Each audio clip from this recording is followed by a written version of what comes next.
Prabhu. Very kind words from you. And thank you to Lakshmi Narayana Mandir in Kuala Lumpur. Thank you very much to the Academy, Bhagavad Gita Academy in Kuala Lumpur. You make very good partners. You've brought together so many devotees, and I'm very grateful to be part of this. Today, we will be just one day away from Janmasthami. And so we want to spend the next hour to try and look at another very important aspect of Krishna's Leelas. As we remembered speaking to you yesterday, if you joined us yesterday, we were talking about how these 3 days will actually be garlanded by a single very important verse from Srimad Bhagavatam. And today we want to give context again to that verse. Let's not lose sight of that beautiful garland that has been put on the Lord. And let's understand and be aware of why we do this. You know, it's so important for us when we understand why we do something, then it's so much easier to convince the mind. When we don't understand why we do something, then, you know, it becomes a ritual. So that is the difference between spiritual and what we call ritual. The only difference is spirit. Once the element of spirit is there, then any ritual that appears to be a ritual actually becomes spiritual. So let us start today by invoking the auspicious Srimad Bhagavatam from which we are studying. Om Ajnana Timirandasya Jnananjana Shalakaya Chakshurun Militam Yena Tasmai Shri Guruve Namaha Narayanam Namaskritya Naram Chaiva Narottamam Devim Saraswatim Vyasam Tato Jayam Udiraye Nasta Prayeshu Abhadreshu Nityam Bhagavata Sevaya Bhagavati Uttama Shloke Bhaktir Bhavati Naishtiki. These are very important prayers that we chant to invoke the auspicious nature of Bhagavatam, because Bhagavatam and Krishna are non-different. In Bhagavad Gita 4:8, as we shared yesterday, Krishna declares a very important point that actually becomes the foundation of his appearance tomorrow.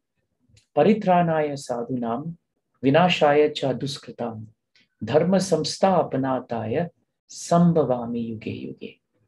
And as we discussed it yesterday also, why does Krishna come? Why does he appear in this world? You realize that when you read the Sanskrit version of Bhagavatam very carefully, you find that the word birth is not used. When we use the word janam or Janmasthami, the word janma, when it comes in relation to Krishna, is never translated as being born the way you and I are born, but it is always translated as appearing. Why? Because Krishna is like the sun. The sun never really sets, neither does it rise. We all know that. We say sunrise and sunset, but factually speaking, sun is just there. It's just where we are and where from what position we see the sun that actually makes the difference. So this is a very important point for us to remember. Krishna is never born and neither does he die. Birth, death, old age, and disease will never affect Krishna because he is the Supreme Personality of Godhead. He's Bhagavan. Krishnastu Bhagavan Swayam. So Krishna in 4:8 tells us very clearly, and he tells it through Arjuna, that I have come to deliver the pious. That is the main reason why Krishna comes to this world. He comes for all of you. All of you are considered pious devotees. Otherwise, why would you want to spend 1 hour yesterday and today to sit down to hear about Krishna? So Krishna is coming to deliver us. And when he delivers the pious, he also annihilates the miscreants who cause disturbance and anxiety. And in doing so, he actually reestablishes the principles of religion. And for that, Krishna is always ready to appear millennium after millennium. So yesterday we understood this principle, isn't it? From the beautiful Leela of Krishna chastising Kaliya. We saw how Krishna actually destroyed all the miscreant tendencies of Kaliya. He didn't kill him, but he destroyed the pride. He destroyed the envy. He checked the anger. And in doing so, not only did he transform Kaliya, but he also delivered him from a life of sin, from a life of forgetfulness and disturbance to others. But Krishna also did something else to Kaliya. besides Kalia, he also gave Kalia the understanding that it was his wives, the great devotees of the Lord known as Nagapatnis, who actually helped Kalia. It was their association that actually also delivered him. So this is a very important point. And at the same time, don't forget, it is stated in Bhagavatam that Krishna is Adbhutaha. In other words, in one action, he can perform two functions. So while he checked the atheistic temperament of Kalia, but all the time his lookout was always delivering and protecting the residents of Vrindavan. And today, we will look at another very important pastime of the Lord. And this is the Lord lifting Govardhan hill. Normally, Govardhan Puja will come a little later in the year. And during that time, devotees will build small hills or large hills, depending on how much space and time you have. The hills can be made of halwa. Sometimes they're made of rice. But very often there's a big feast after that. But the important thing is they remember this great pastime of the Lord. We will today try and understand how this pastime also becomes part of this beautiful garland that we have from this very important verse of 4:8 of Bhagavad Gita. The pastime actually starts just after another pastime had finished. Krishna had just taken nice prasad from the wives of the Brahmanas. And after he had finished his time with the Brahmanas, what did he do? He and Lord Balram and all the cowherd boys, they were just walking after satisfying themselves after having a nice meal with the wives of the Brahmanas, who blessed them and they blessed the wives also, because they were elderly, they were motherly, and unlike their husbands who were so caught up with rituals, they understood what was the spirit of all the rituals. The spirit of all our rituals and traditions is to always remember Krishna and never forget him. That is our eternal religious principle, and that is actually the principle on which we live. So, as they were walking past, they were coming towards the beautiful hill of Govardhan, and there they saw Nanda Maharaj, they saw all the cowherd men, and what were they doing? The cowherd men and Nanda Maharaj, they were all preparing a great sacrifice. They had a lot of paraphernalia, and all the sacrifice was actually meant for Indra. Now, Indra is a very important personality. He's a Devata. He's also the Lord of Swargaloka. So if you want to go to Swargaloka, which is still in the material world, then he is the proprietor. Indra is also the deity, the predominant deity who actually looks after the affairs of the rains, the storms. So he's what we call the Devata in charge of rain. Now, so what happened was, because they were from a farming community, it was very natural for Nanda Maharaj and all the cowherd friends of his to always be grateful for the forces of nature, because the rain, the sun, the earth, all these things are very important in such a place as Golok Vrindavan. But Krishna that day had something else in mind. So as a little boy would go up to his father, he went up to his father and he asked a very important question. He said, "My dear father, what is this great endeavor about?" Of course, Krishna knew that this was actually meant for Indra. But Krishna sometimes has a plan, and very often his plan is not known to us. So he asked very casually, "My dear father, what is this great endeavor about?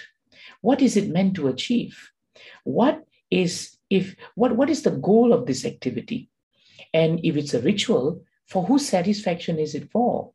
And please tell me by which and what means is this going to be executed?" He said, "Father, kindly let me know what are all this." Now, when Nanda Maharaj heard that, he was thinking, how come Krishna is asking so many questions? But he was thinking like adults think about children, Well, if I explain too much, he would be confused. So maybe I won't explain. So Nanda Maharaj for the first time kept quiet. He didn't say anything.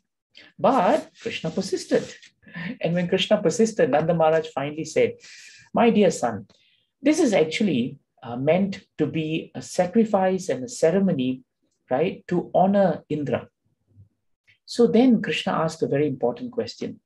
"My dear father, is this ceremony part of the Vedic tradition? In other words, is it authorized in our scriptures? Is it given in our scriptures? Or is it just a tradition that has become custom?" Now, this is the first important point in the Leela that we must understand. Very often, when we take up some aspects of our religion or religious following, we are not careful to understand whether these have become just traditions over a course of time or whether they are actually authorized. It's very important because sometimes we have this tendency to speculate and to modify. And when we do that, we find that that's not actually what has been given in our scriptures. There's a very interesting story in this regard, One time, one time there was a young boy whose sister was getting married, and she was seated in the wedding hall. And for weddings, that we have, there's a lot of paraphernalia, isn't it? So what happened was, he was seeing the priest putting all the paraphernalia and everything, and suddenly a cat actually got into the arena of the wedding prayer hall. And the priest was very scared that the cat was going to just mess up all the ornaments and the items that was there. So what did the priest do? He quickly improvised. He found a basket and quickly trapped the cat in the basket and basically wanted it to be there and not disturb anything. So now the boy noticed that, and he saw that throughout the marriage, everything was there and there was a cat in the basket. Years later, when the boy was about to get married, he saw the priest putting everything there. He looked and looked and looked. And then finally, when they were just about to start, he told the priest, "My dear sir, you've forgotten one very important item that is part of our wedding tradition." And the priest was thinking, I'm the one who knows what I'm supposed to do. How come he knows it? So he asked the priest, he asked the boy, what is it that's missing? And the boy said, actually, you've forgotten the cat with the basket. And this is how sometimes Krishna was warning Nanda Maharaj and warning all of us that if we want to understand what are the true principles of religion, we should study them from Shastras. It's one thing to have a tradition that's coming from family or a tradition that we have done, but we don't realize whether there is actual value in it, whether there is authenticity. It's very important. So Nanda Maharaj then turned to Krishna and he said, Indra is the deity that gives us all the rains. The clouds are his personal representatives. He pours rainwater on us. And because of him, we have happiness and sustenance in Vrindavan. So we offer him all kinds of foodstuff, and we are producing so much of foodstuff because of rain. So by performing the sacrifice, dear Krishna, it is just based on gratitude, and it's just based on a tradition we've been going on for a long time. Now Krishna replied very interestingly. Krishna said, but my dear father, even the great devatas, they are actually bound by the laws of nature. Why? Because the devatas can only give you something if you work towards it and produce a result. For example, if you perform an action to do all these nice things and you invoke Indra, then Indra will come. But if you don't invoke Indra, what makes you think that Indra will upset the scheme of things? In other words, Krishna was asking Nanda Maharaj and the residents of Vrindavan, who is the origin of Indra? And who is the origin of all origins? So when he said that, Nanda Maharaj and the men started hearing Krishna. They said, all right, Krishna, maybe this is what we should do. Since you say that we should have a separate kind of ritual, which is what you seem to be suggesting, we'll keep this ritual and we'll do something else that you tell us also. But Krishna was adamant. He said, no, my dear father, we should seriously worship that which has been faithful to us. We should worship one thing that is sustaining us. It's so funny, isn't it, my dear father, that we take shelter of one thing, but we are actually being sustained by another. And he gave the example of an unfaithful person. That person may be bound to someone, but he is a traitor in another way. So then all the men looked at Indra and said, no, they looked at Krishna and said, so Krishna, what are you suggesting? And Krishna said, my dear father and my dear uncles, we are all forest dwellers. We are not city people. Who in Vrindavan is actually sustaining us? It is Govardhan hill that is sustaining us. This beautiful hill is so large, so green, that all the animals and the cows can take the most greenest and juiciest of grass. And because Govardhan is supplying all the grass, these cows are eating so well and the cows are producing beautiful milk. Govardhan gives so much of minerals and gemstones that the Vaishya community in Vrindavan can use. Govardhan provides shade when it's very hot. Govardhan provides warmth and safety to the animals. Govardhan gives everything to us. Govardhan gives us clear, pure water coming from the top of its hill. So why, Father, must we go anywhere else? Let us take all this paraphernalia now and let us bring it to the foot of Govardhan Hill, and there let us actually worship Govardhan. Let us get more wonderful bhoga. Get many sweets, Father, like laddus and jalebis and sandesh and gulab jamun. I'm naming all these things now because tomorrow is Janmasthami and it'll all be fasting. So if you start becoming hungry, better you take it now. But whenever you read Krishna book and Bhagavatam, and when you read all these wonderful delicacies that Krishna and the residents of Vrindavan would eat, all devotees become very ecstatic. So Krishna was telling the devotees and Nanda Maharaj, let's make a big sacrifice to Govardhan and let us express our gratitude to this hill. Now, while all this was happening, what was the reaction of the residents of Vrindavan like Nanda Maharaj? Did they oppose Krishna? Bhagavatam tells us that actually they did not oppose Krishna, because after Krishna spoke all this, he said something very sweet. He said, my dear Father, this is my suggestion. If it appeals to you, please do it. This is something very nice about Krishna. See, the secret of this statement in Bhagavatam is very deep. Krishna never forces us to come to him. Krishna never forces us to take up bhakti. Why? Because bhakti requires love, which is voluntary. Sacrifice, which is voluntary. Bhakti is a relationship. It is a loving exchange. So Krishna was not acting like the Supreme Personality of Godhead in Vrindavan.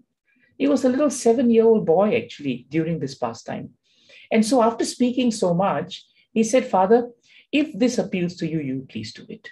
And if you do it, my dear Father, this sacrifice will be very dear to Govardhan. It will be very dear to the cows. It will be very dear to the Brahmanas. And Krishna said this, it will be very dear to me. Now, when the residents heard that this suggestion of Krishna will be very dear to him, this became very important to them. Why?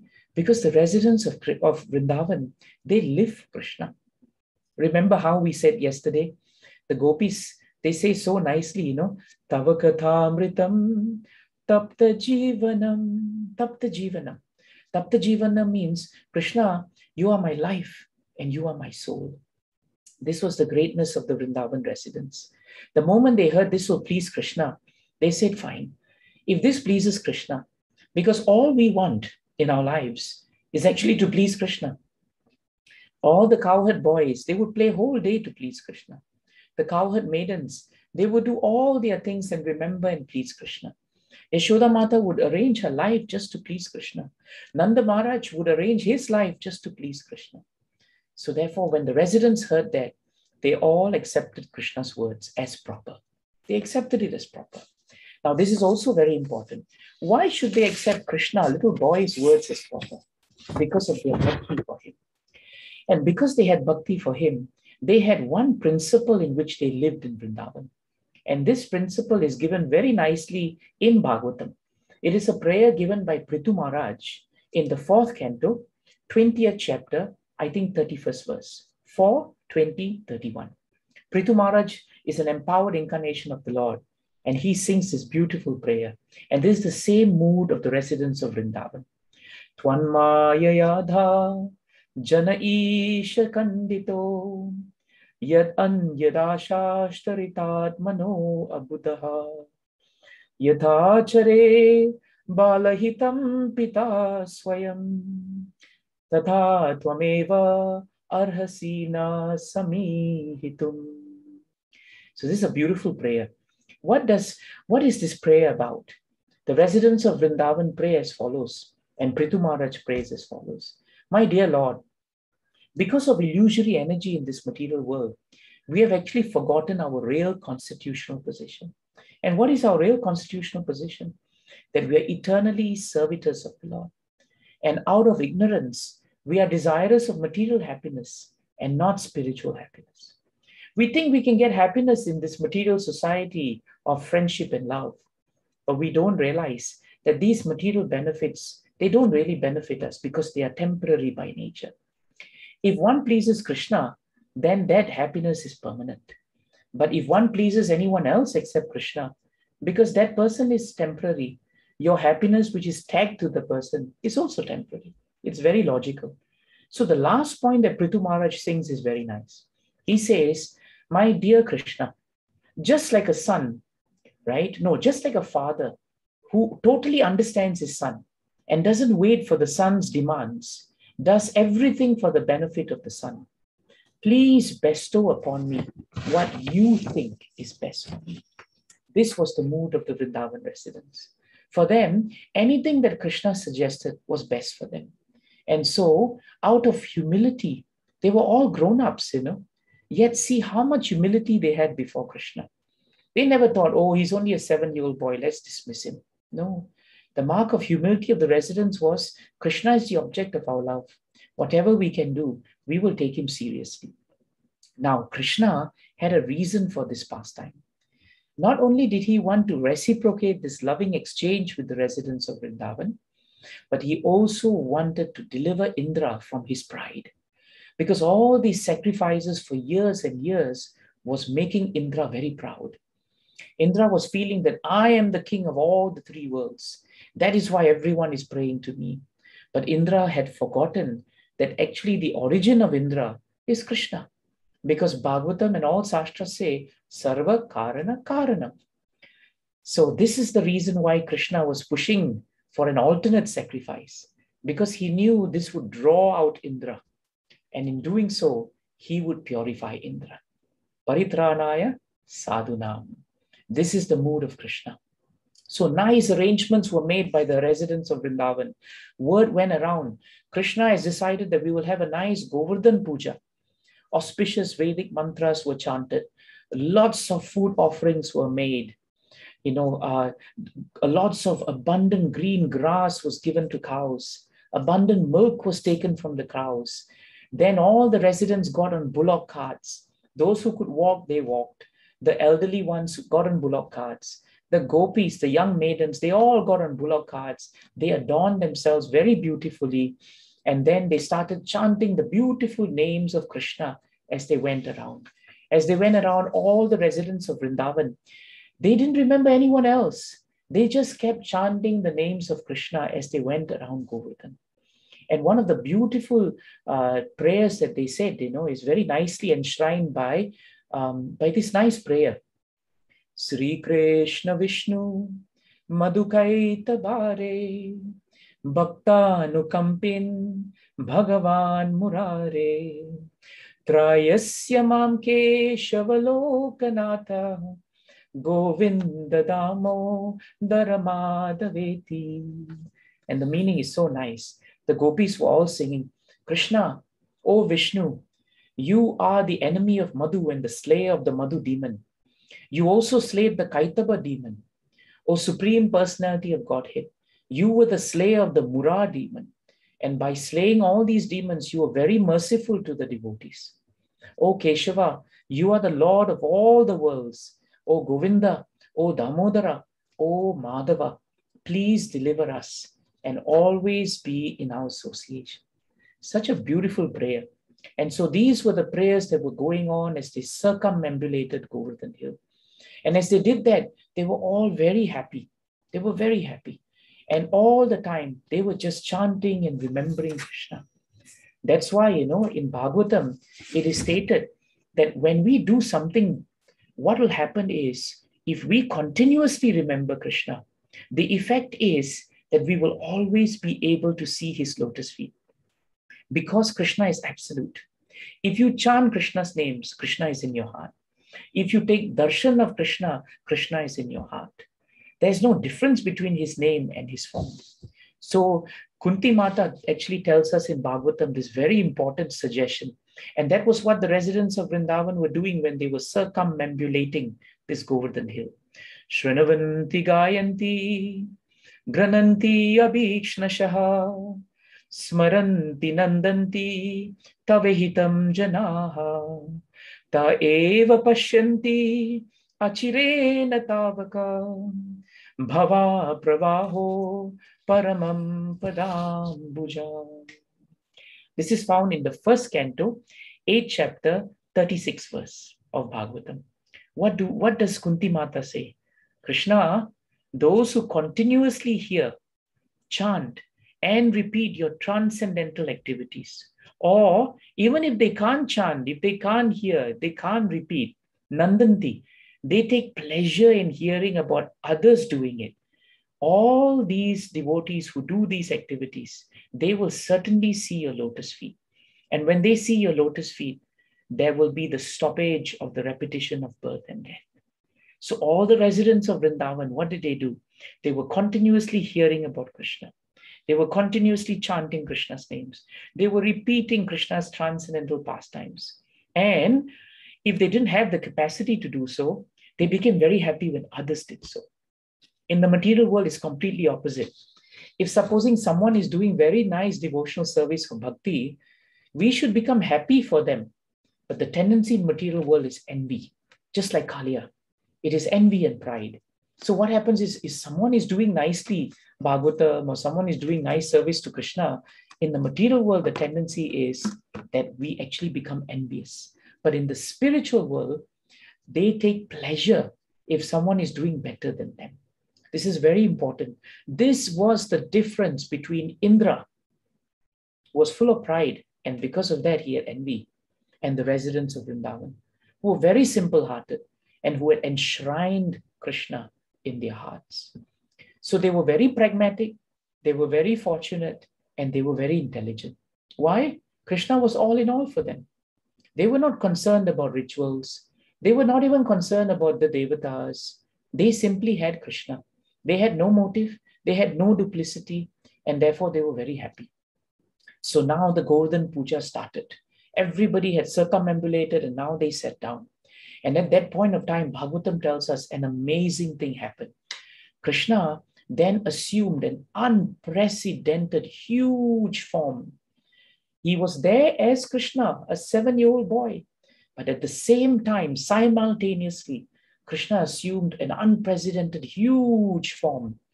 And in that form, he grew and expanded as a huge form.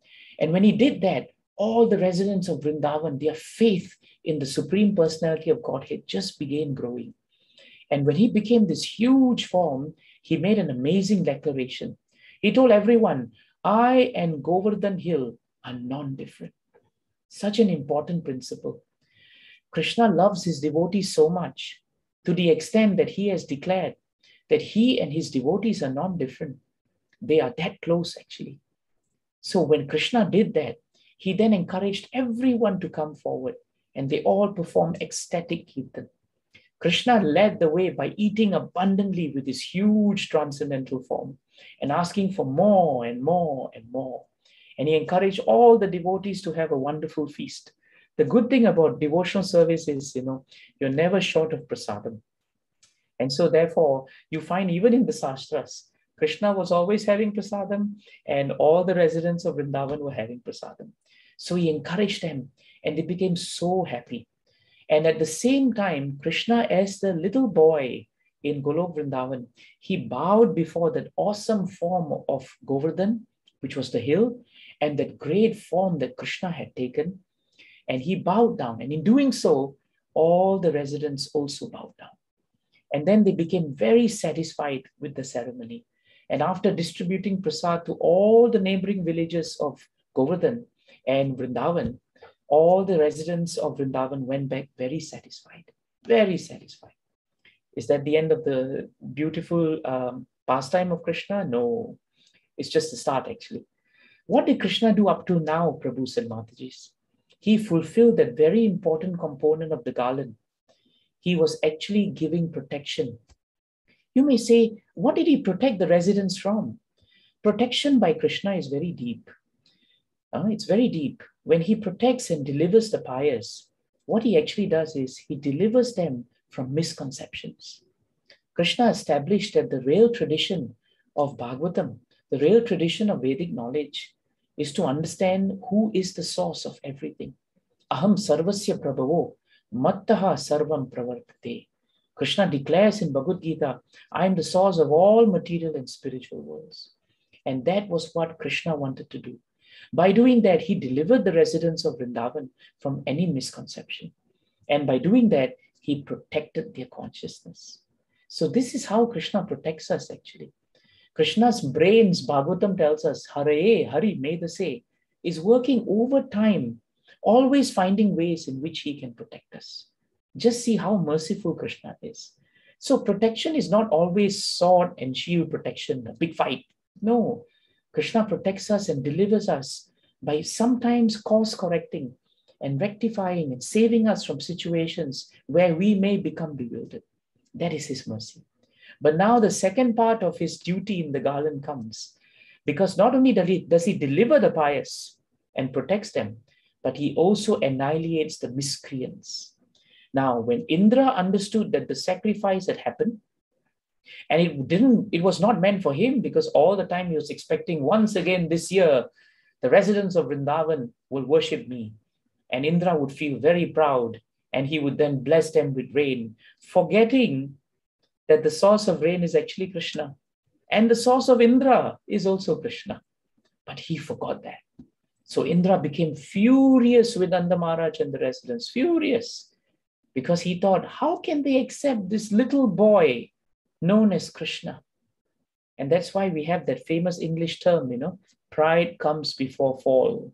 We all have heard it, right? So Indra was very proud. And because he was proud of who he was, he actually became envious of little Krishna. And he manifested anger. So what did he do? To retaliate against what the residents of Vrindavan had done, Indra then summoned the very powerful clouds known as Samvartaka Clouds. Samvartaka Clouds are the heaviest clouds that carry rain. The rain that comes from the Samvartaka Clouds are considered in Shastra to be only coming at the point of the partial dissolution of this universe. Definitely not now. They were not meant to pour water now, but Indra was so blinded by anger, so blinded by envy, and so blinded by pride that he summoned the Samvartaka Clouds. And he told them, my dear clouds, since I am the Isha Manaha, I am the supreme person, and I control you, I now tell you that you will go to Vrindavan, and I want you to pour all the rains immediately and deluge Vrindavan and drown the residents of Vrindavan as punishment for their impunity. Why? They have surrendered to an ordinary boy, this Krishna. He has offended me, and foolishly they think that they can cross this ocean on his boat. That's not going to happen. And Indra now describes Krishna very interestingly. He said, this Krishna is foolish, he's arrogant, and he's over talkative. Can you imagine? The Supreme Personality of Godhead, foolish, arrogant, and over talkative. Now, this is very important. You realize one thing in this world. It takes a thief to sometimes know a thief, isn't it? Very often when we look at a tendency that somebody has, it's also because we have either had experience with that tendency ourselves, or we are actually affected by that tendency. And that's why we can identify it very quickly. So this is something that we have to be very careful. It's an irony, dramatic irony in Bhagavatam, that Indra, who was the embodiment of pride, could accuse Krishna and the residents of Vrindavan for being proud when they were anything but that. So he told the clouds now, go and destroy the false, arrogant pride of these people. And this arrogance is backed up by that over-talkative child, Krishna. Go. And now when you go, I will follow on my elephant Airavata. Don't worry. And I will back you up. Now the clouds themselves, Bhagavatam tells us, they themselves were a little bit hesitant. They were thinking, why should we go? But then they were thinking, our Lord after all, and our master is Indra, so we will go. So the clouds went. And when the clouds went to Vrindavan, overnight the beauty and sunny hillside of Vrindavan was transformed. The clouds suddenly descended on the whole area of Vrindavan, and they released all their rains in an untimely fashion. They tormented the inhabitants of Vrindavan by powerfully pouring down torrents of rain. The rainpour was fearsome. It was so fearsome. And the sky was blazed with lightning and thunder, and it was roaring with thunder. And in fact, not only did rain fall in Vrindavan, but also hailstones, which were so big that they could hurt people, they also came pouring down. 1 minute, the whole Vrindavan land was dry. Within a few minutes, the residents were running for shelter. Their houses were washed away. The earth was submerged. And Bhagavatam says there was no difference between high ground and low ground. Nothing, no difference. What was the reaction of the Vrindavan residents? This is very important for us to understand. How did they feel? This is very instructive. Bhagavatam tells us the residents were shivering. They were pained by the cold. Not only the residents, but the cows, the calves, the peacocks, they were all shuddering. And they realized that they were punished by Indra. They knew, because Indra felt that they had forsaken him for Krishna. But this is very important. Not one resident of Vrindavan scolded nor blamed Krishna. None of them. They never got angry with Krishna. Do you know what they did? They all ran to see Krishna. That's what they did. They ran as fast as they could to go and see Krishna. And they ran from wherever they were, and they ran to the house of Nanda Maharaj, and they asked, Krishna, please come out. Please help us. Please save us. And this is a beautiful prayer they say, It is in the 10th canto, 25th chapter, 13th verse. Krishna, Krishna, Mahabhago, Tvannatam Gokulam Prabhu, Tratum Arhasi Devanaha, Kupitad Bhaktavatsalaha. Krishna, Krishna, Mahabhaga, Tvannatam Gokulam Prabhu, Tratum Arhasi Devanaha, Kupitad Bhaktavatsalaha. The meaning is very nice. Krishna, Krishna, O most fortunate one, deliver us from what? From the wrath of Indra. Deliver us from the wrath of Indra. They never blamed Krishna. They went to Krishna and said, Krishna, you are most fortunate. They could have said, Krishna, our fortunes are so bad. How can you be fortunate for us? You must be most inauspicious. No. Specifically, they chanted Mahabhaga. That means when one is in difficulty, that difficulty for a devotee is not the way it is a difficulty for one who is not a devotee. It is not just the power of the law of karma. Devotees are always protected by Krishna.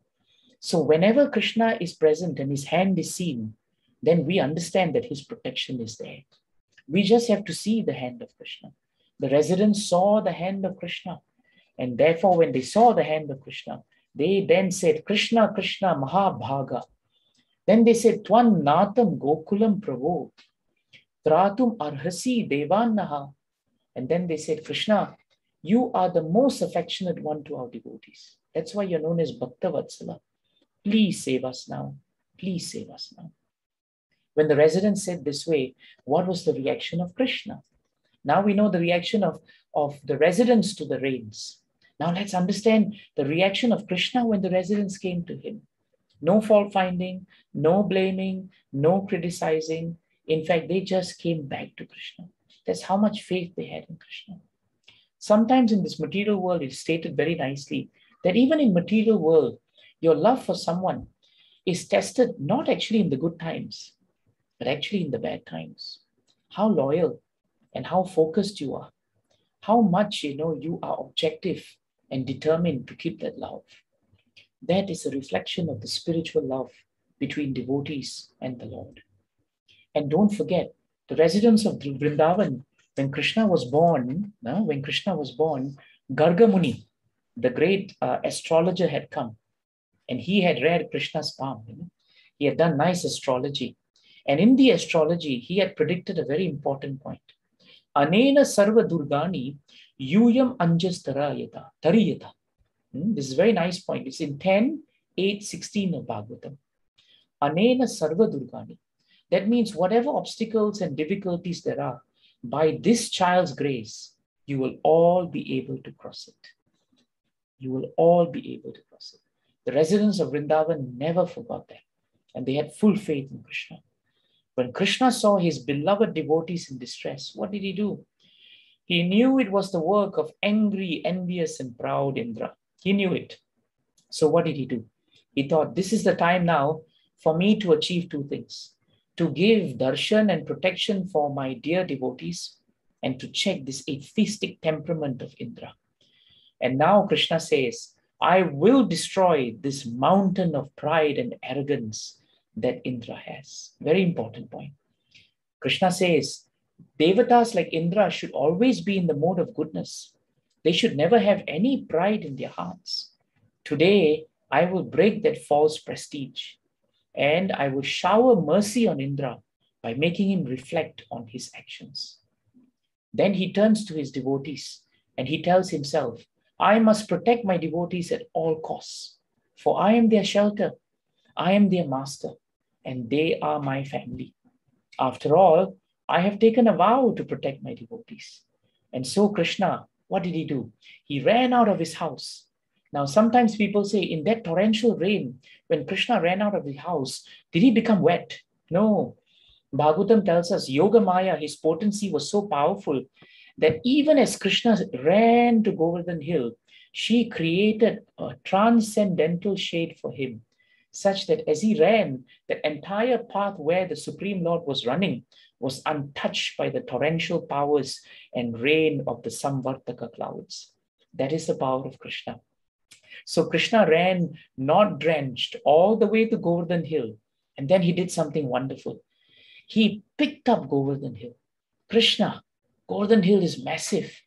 With his little last finger of his left hand, this is my left hand here, and that's my last pinky finger. Now, why left hand? Because most of us are right-handed, isn't it? And right hand, last finger is already difficult to hold anything. Imagine left hand, last finger. Krishna picked up Govardhan hill as one would pick up a garland of flowers. And when he picked it up, he stretched his arms up and he held Govardhan hill up. He did this, Bhagavatam says, to show his unlimited strength, even though he was a 7-year-old boy.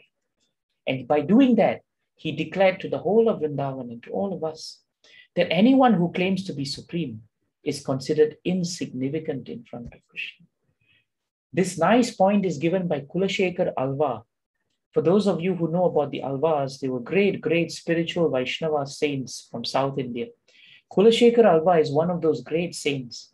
And he chants a beautiful verse which is very relevant for Govardhan pastime, which tells us who is Krishna and who is Indra.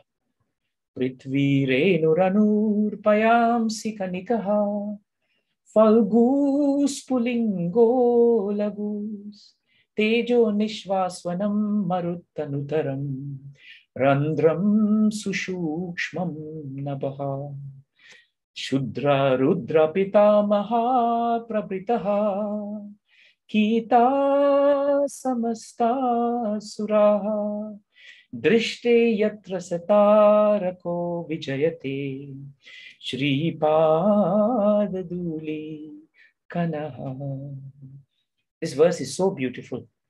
Kulashekar Alva says, when a devotee sees the beautiful form of the Lord, then all the great vastness of this earth in front of Krishna, it's no greater than a speck of dust, just a speck of dust.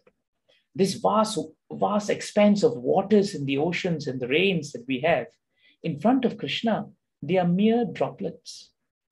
This great fire that you find in this world, that can be all consuming, in front of Krishna, it is a minute spark, not even a spark, a minute spark. The great winds that we hear and see and feel in front of Krishna, they are just like a faint sigh. Nothing else, nothing else. And the great expanse of space that you see, it is like a tiny hole, nabihi, like a navel hole for Krishna. Great devotees, great devatas like Bhishma, great devatas like Brahma, great personalities and all the devatas, they are insignificant in front of Krishna. In fact, even one particle of the Lord's lotus feet, one particle which is at the lotus feet, a dust particle, is enough to conquer everything. What a powerful verse from Shastras. And that is why Krishna lifted Govardhan hill, to show how powerful he is. And Bhagavatam says, just like a child lifts a mushroom, Krishna lifted Govardhan. And the moment he lifted it, he invited everyone to take shelter of Govardhan Hill. And he extended the Yogamaya potency such that when the residents ran, they were not drenched. They were not drenched. Now you may think Govardhan Hill is big, but is it big enough to cover the whole of Vrindavan residents, cows, animals, everything? So many residents. This is a very important point. Bhagavatam tells us that the moment Krishna touched Govardhan, Govardhan is a great devotee of the Lord. It's a hill, but it's a great devotee of the Lord. Govardhan went into ecstasy. And by Krishna's potency, Govardhan expanded himself so that he could cover all the great residents of Vrindavan. Govardhan was touched by Krishna, just like Dhruva Maharaj was touched by Krishna. And just like yesterday, Kalia was touched by Krishna in the dancing. Yontaha pravishya mamavacha mimam prasuptam. Pranan namo bhagavate purushaya tubhyam. Just by a touch of Krishna, great devotees who may appear ordinary can do extraordinary things. Just by a touch of Krishna, the material conception of life, which plagues us in this material world, can just be gone. So Govardhan became so powerful that Indra's great thunderbolts that he was sending down, they just glanced off Govardhan like garlands of flowers, nothing, like soft, fragrant flowers. Even those on the peak, where you get lightning most, Govardhan did not feel it, nothing. So Krishna was so kind that he lifted Govardhan Hill. And now he told everyone, my dear residents, come, sit down here. Do not fear that the great mountain Govardhan is going to fall off. Don't be afraid. Just take shelter here.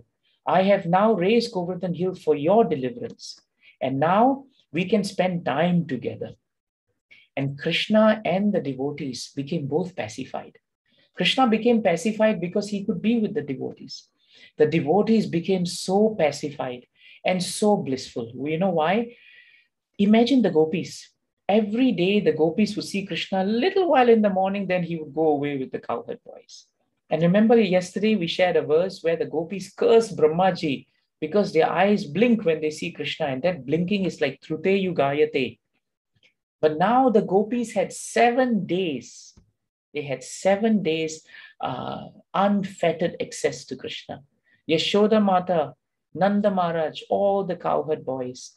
Bhagavatam says for 7 days, 1 week, Krishna held Govardhan Hill. The rains kept pouring. Indra kept trying. The Samvartaka Clouds kept pouring. But he kept holding that hill. Govardhan was in ecstasy. Krishna was in ecstasy. All the residents, they lost hunger. They lost thirst. Because Krishna is the Supreme Personality of Godhead. And with him, anything which is unachievable can become achievable. And Krishna, by holding Govardhan Hill up, in the midst of what appeared to be a great tragedy, Krishna turned it into an opportunity. That's why Krishna is known in Bhagavatam as the source of opportunities. He is known as Samanjas. And these great devotees of the Lord, they didn't want anything else. The residents of Vrindavan were not interested in hunger and thirst. There's a beautiful prayer in Bhagavatam. Huh? It's 6:11:25. Nana kaprishtam, na chaparameshtam, na sarva bhaumam, na rasadipatyam, na yoga siddhir, apunar bhavam va, samanjasatva, virahaya kangshe. Vritasura, a great devotee, he prays, and his prayer is the mood of the Vrindavan residents. Oh Lord, you are the source of all opportunities. Anything that looks like it's going to be calamitous becomes an opportunity for the devotee. 7 days and 7 nights with Krishna, it doesn't get better than that. And here was Indra thinking he has put the residents in the most difficult time. But to his shock, the residents were enjoying seeing Krishna. The gopis were so bashful to see Krishna. Balramji and the cowherd boys were proudly seeing Krishna. They were all chanting Krishna's names. The cows and the calves were so happy to be with Krishna. And so Krishna held Govardhan Hill with his left hand, and he played a beautiful flute with his right hand. And that's why Vritasura says, I don't desire to enjoy in Dhruva Loka. I don't desire the heavenly planets. I don't desire earth. I don't desire the supreme position of the ruler of the lower planets. I don't want to have siddhis and mystic powers. I don't even want liberation. All I want is an opportunity to be able to render service to you, my Lord. And that is all the residents wanted. So now we know how Krishna took care of the residents, how he turned what looked like a tragedy into an opportunity. And that's why Krishna consciousness is so dynamic. A devotee wears a different lens. He sees everything as an opportunity. He never sees anything as liability. He always tries to see the hand of Krishna. And Krishna reciprocates as he reciprocated with the residents of Vrindavan. Now, what was the reaction of Indra? Because while he gave so much of nice time to the residents of Vrindavan, how did he benefit Indra? Indra was very astonished. Very astonished. He was immediately pulled down from the platform of pride. His intentions were thwarted. And he stopped all the clouds and told them to go. And now all the rains went. And Krishna had held the hill for 7 days. And now he told the residents all, go home now. All your property, your fields, they're all dry. Your houses are all fine. The residents became overwhelmed with love and gratitude for Krishna. And as they went, each one of them greeted Krishna, Bhagavatam tells us, according to their relationship with him. For example, the older Gopas and the older cowherd men, they all smelled the top of Krishna's head, which is traditional. They kissed him on the forehead. They embraced him. All the boys with Balram, they came and they were spotting with him and trying to see if Krishna was really strong as he was. Then the gopis came and they were very bashful to Krishna. And they just laughed and they just saw him with so much of love because he was maintaining their life. And Yashoda Mata came and she said, my dear Krishna, I'm sure Lord Vishnu has empowered you. That's why you could do this. She refused to believe that her son was the Supreme Personality of Godhead. She said, now before anyone casts evil omens on you, come back home and I will do some rituals to make sure that you are free of any evil eye. So like that, each one of them came and Krishna reciprocated perfectly with each one of them. And after that, he put down Govardhan Hill. And Govardhan Hill became so ecstatic and so satisfied for taking darshan and association with the Lord. And as all the residents of Vrindavan were going back, they were just remembering the wonderful activities of Krishna. They were all talking to each other. Who is this Krishna? Who is he? When he was just an infant, he killed Putana, that witch. When he was 3 months old, he struck a cart and it just broke. When he was 1 year old, he killed Trinavrat, that great demon that came to kill him. When he was tied to the mortar, he just brought down 2 huge Yamal Arjuna trees. He killed that demon Bakasura. He killed a carved demon Vatsasura.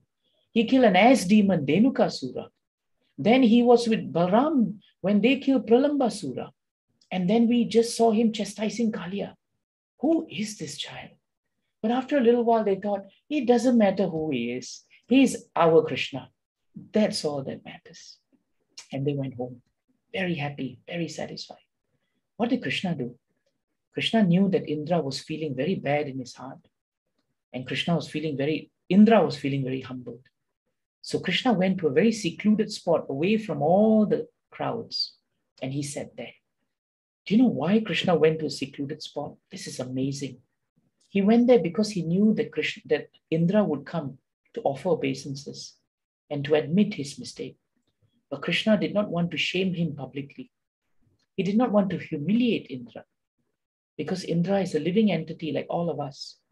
And Krishna has the best intentions for all of us. Even if we are demonic in tendencies or even if we are godly in tendencies. Whether it's divine or demonic, Krishna is not there to minimize us. So see how sensitively Krishna reformed Indra. He went to a secluded spot and he sat there.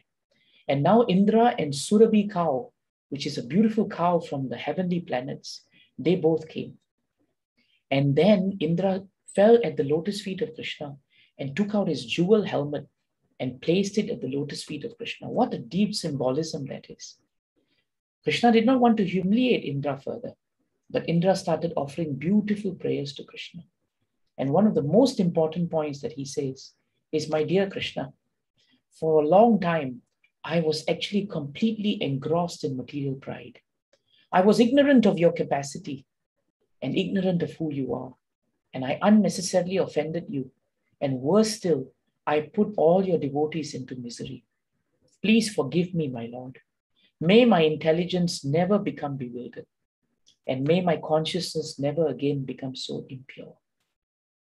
And now Krishna turns to Indra and says, my dear Indra, it is actually out of my love and mercy for you that I stopped that sacrifice meant for you, because it was making you puffed up and proud. You became greatly intoxicated by your opulence, and by doing so, you forgot your place.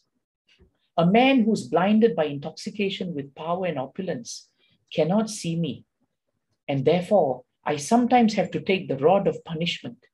But I do this for his real welfare, and I bring him down from an unfortunate material position and elevate him to become sober without false pride. My dear Indra, pride, envy, and anger, these are dangerous roads to hell. And actually, if you forget pride, envy, anger, if you take P, E, A, they're all peas, isn't it? P, a garden pea. You'll know in Ayurveda, if you eat too much of garden peas, you get indigestion. So every time you want to eat a pea, remember P is for pride, E is for envy, and A is for anger. So this is a very important point. Indra then bowed very low and expressed his gratitude to Krishna. Surabhi then poured beautiful milk as Abhishek for Krishna. And Indra's Airavata elephant poured beautiful waters from all the different tirthas. And having done that, he went back. What are the lessons we can learn from Govardhan? Because this is how the beautiful Govardhan Leela ends actually. One very important point we can learn is that Krishna finds every opportunity to somehow or another deliver his devotees from difficulty and material anxiety. The residents of Vrindavan were put into so much difficulty, but he guided them out of that by protecting them by using Govardhan Hill. Krishna protected Indra. How did he protect Indra? He protected Indra by smashing his pride, by checking his envy, and by destroying his anger. Krishna protected the residents of Vrindavan by giving them shelter under Govardhan Hill. Krishna gave protection to Govardhan. Yes, he did. How? By giving him ecstasy, by delivering him into a path of pure bliss and fulfilling a pure devotee's desire. Krishna gave 7 days of unlimited time because that was the desire of all the devotees of the Lord.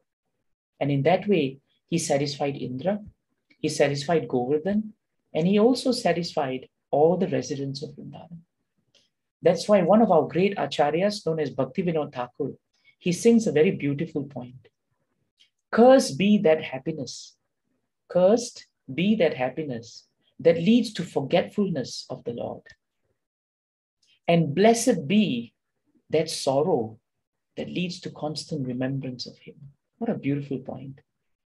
A devotee, sorrow or happiness is not important as much as whether it allows him and affords him the opportunity to remember Krishna. And this is why Krishna appears in our heart. He appears in our heart to give us always this guidance and this protection. Let us end today by remembering Govardhan Hill. Govardhan Hill is such a wonderful devotee of the Lord, and the Lord wanted to glorify him in this pastime. Indra wanted to be glorified, but the Lord wanted to glorify Govardhan Hill because Govardhan Hill was free of pride, he was free of envy, and he was free of anger. In 10:21:18, and we will end with that today, a very beautiful verse on Govardhan is given. It is nicely stated, of all the devotees, this Govardhan Hill is the best. The gopis are singing this. My dear friends, this hill supplies Krishna and Balaram along with their cows and the calves and all the cowherd friends with all kinds of necessities. The hill gives them water for drinking. The hill provides very soft grass. The hill gives cows and fruits and flowers and vegetables. In this way, Govardhan is always offering service to the Lord and his devotees. And because he's always touched by the lotus feet of the Lord as Krishna and Balaram, Govardhan is always happy. And we pray that because we will always be touched through bhakti by the greatness of Krishna, we pray that we will also always be jubilant and always blissful. Jai Giri Govardhan ki. Hare Krishna. All glories to Srimad Bhagavatam. Thank you very much for your time.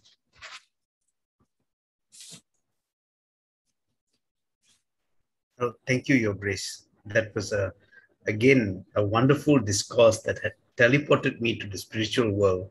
I could feel the wind of Indra's anger. I could taste the prasadam of the devotees. I was literally there as you were speaking, and limitless gratitude to you, Your Grace, for that. Words can't describe how wonderful it was. Arvind Prabhu, I like the point you said about you could literally taste that wonderful prasad. That's really nice. But that's the beauty of Bhagavatam, it is so descriptive. It's so wonderful. Thank you, Prabhu. Very grateful to you. Very grateful to the organizers. Thank you, Prabhu. So now we are going into the question and answer session.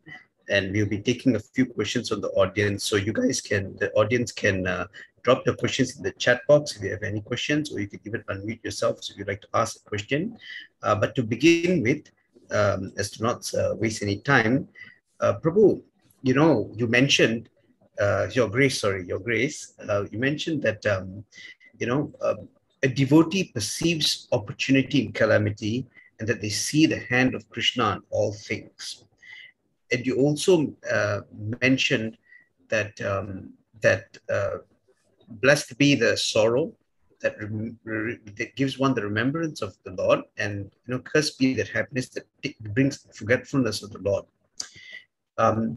Some would say that the flavor of suffering and the flavor of happiness, of material happiness, is generally it is still quite different. The expressions of the experiences one would have of happiness and material suffering, and the question would be, if someone takes to this devotional path and sincerely accepts Krishna as their only one and only savior, and has full faith in his deliverance from material suffering, and experiences all occurrences that occur as his will, what will be the result of this on one's material reality? Say if someone is suffering from a health problem, or lack of income or job, or now COVID, there's a lot of challenges happening. How would one's material reality shift and change if one takes to this path with absolute devotion and surrender to Lord Krishna? That's an amazing question, Arvind Prabhu. Very nice. The outlook of a devotee that Bhagavatam and all the scriptures of all the different religions and faith, the outlook that they encourage is actually to understand that anything that happens to us happens with a reason. That there is no such thing in this world as an accident, but everything somehow or another is either connected to a series of actions and reactions coming from our past. But if we take up devotional service, we have the eyes and the contemplation to actually see what could be a liability, and if we actually adopt a positive attitude, that liability can actually be turned into an asset. It's not a very difficult concept when you think about the fact that most of the successful people of the world, even without talking about religion and spirituality, are actually always describing this as a foundation of their success. Many of the great success stories in this world actually endured a lot of tragedy too. But you find that they actually picked themselves up despite having so much of difficulty, because they were never bogged down by the liability, but they learned from them. They saw it with a different lens. And instead of being dragged down, they were more positive, and they turned what appeared to be a liability eventually into an asset. So Bhagavatam actually discusses this thousands of years even before we have spoken about it today, in self-management and self-improvement and positive thinking, and being positive about vibrations. If you give out positive vibrations, you get back positive vibrations. But all of this is actually premised in all the scriptures of the world. I guess the important thing finally, Arvind Prabhu, is if we are struck by difficulties in our life, we have two options. We could either blame the whole world and be morose, or we could see the hand of Krishna and say, what does Krishna want me to learn from this? What can I take away from this? The residents of Vrindavan, for example, did not say, Krishna, I told you so. Why did you do this to me? They didn't do that. They thought that there must be a reason why Krishna must have been protecting us, why he told us not to come to do this worship for Indra. And because they had faith in him, that faith was very nicely reciprocated by the Lord. So I always tell, for example, students whom I teach the Bhagavad Gita to as a management course, even if you did not believe in the concept of God, you have to believe in the concept of seeing something in a positive way. What more when you see it from the angle of one who has created this world? So it's really a matter of the lenses, Prabhu. And I find that actually spiritual life is not confined just to you and I talking about Govardhan Leela today. You'll find that in all the difficulties that the devotees faced in Bhagavatam, whether they were poor, they were harassed, they were tested, because they had faith and because they tried to see it in a positive way, they actually came out for the better. So I hope that is useful, Arvind Prabhu. Thank you, Prabhu. Prabhu, there's one pertinent question very quickly before we end the session. Prabhu, the question is, this is actually regarding bhakti, and it says, is it right to say that once we surrender to the Lord, our anarthas will be begun to be expunged? But doesn't this first happen when we accept the spiritual master? I felt this in my own experience. So how do we worship for these anarthas to leave us? Hare Krishna, someone is asking. Yeah, very nice. Anarthas, just for the benefit of the entire audience, anarthas actually mean basically unwanted habits. And unwanted habits are generally habits like lust, anger, greed, illusion. These are the 6 thieves, for example, that steal your heart and make you forget Krishna. In other words, we're talking about negative tendencies. Generally, in this material world, the possibility of keeping negative tendencies is always very high. And how do we get rid of them? The power of bhakti, Shastras tell us, is so powerful that when one takes up bhakti seriously, Krishna as Chaitya Guru, who is in the heart as Paramatma, he will correspond to the sincerity of the devotee and introduce him to a guide who is known as a spiritual master. That spiritual master, if one surrenders to such a great soul and takes instructions, at the time of surrender, the spiritual master is empowered by Krishna to actually wipe away all unwanted tendencies that we have in our heart and replace them with love of God and positive transcendental qualities. But the important thing to understand is we cannot take this concept for granted. It doesn't mean that just because we are initiated, all the unwanted habits have gone. If we are initiated, but we don't act on the initiation, if we don't continuously practice, then naturally the dirt will come back. Supposing if I were to tell you, well, I brush my teeth on Monday, but I don't think I want to brush teeth on Tuesday because brushing teeth on Monday is sufficient. Anyone worth his salt will tell you, well, it's not sufficient. In fact, you should be brushing at least 2-3 times maybe in a day.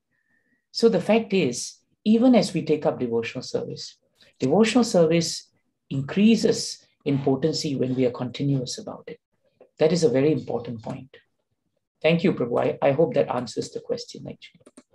Oh, there are quite a lot of questions here. Huh? Yeah. Yes, there is a lot, but unfortunately, we don't have time.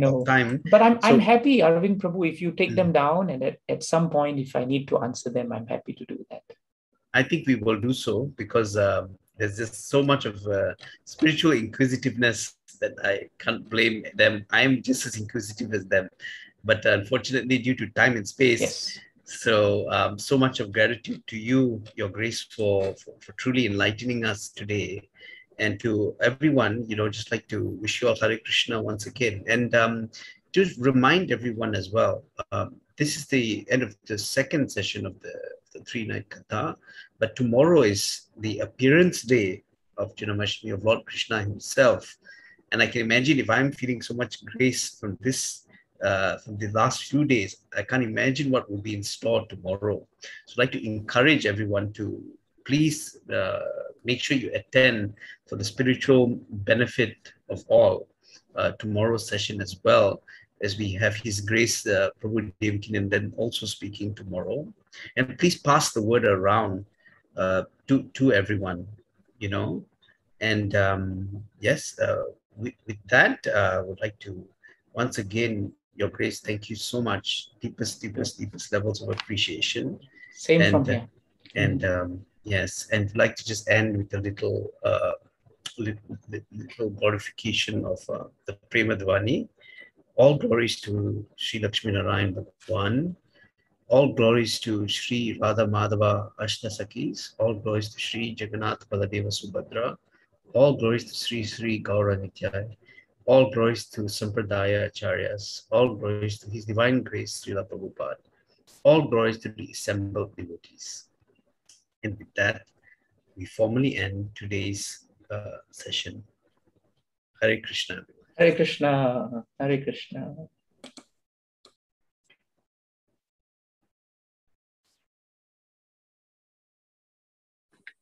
Thank you, Prabhu.